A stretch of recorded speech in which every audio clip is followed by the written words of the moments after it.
काय करणार? खरं तर वहिनीला हे असं काहीतरी व्हायला नको होतं ग बिचारीला. पण ना खरं सांगू, या वयात आहे ना हे असलं हाडाला काही लागणं बिगणं नाही बुवा, काही परवडणार नाही.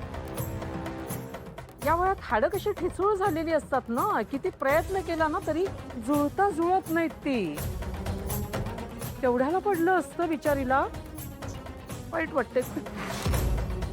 हो ग, आता आईंना इतका त्रास होतोय, त्याच्यामुळे मला किती त्रास होतो, मी कसं सांगू तुला. नशीब वाचल्या ग, त्या वाचल्या. वाचल्याच. तुळजाईच पावली म्हणायची.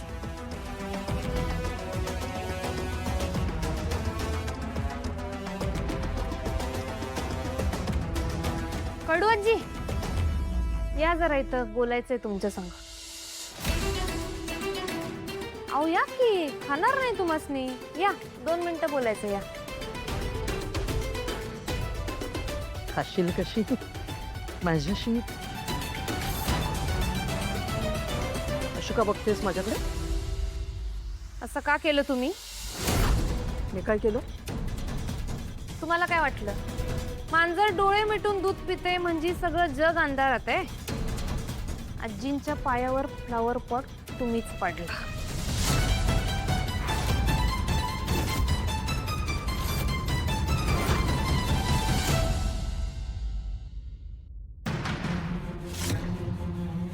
काय वाटेल ते काय बोलतेस? काय पुरावा आहे तुझ्याकडे? हा, की मी असं काही केलंय म्हणून? पुरावा? अहो मीच पुरावा आहे. स्वतःच्या डोळ्यानं बघितलंय तुम्ही काय केलं ते, म्हणून डायरेक्ट तुमच्याशी बोलतोय, ते बी तुमच्या तोंडावर. तू तू काय वाटेल ते बोलशील आणि तुझे काही बोलशील त्यावर काय लोक विश्वास ठेवणार आहे? म्हणून तर काय बोललो नाही. अहो आजींना हे कळलं तर काय वाटलं? ते ज्या माणसांवर एवढा जीव लावतायत, ती माणसंच त्यांच्या जीवावर उठलीत. हे करून तुम्ही माझ्या हातनं असं सहजासहजी सुटणारे असं समजू नका. लई कारस्थानं केली तुम्ही या आधी बी.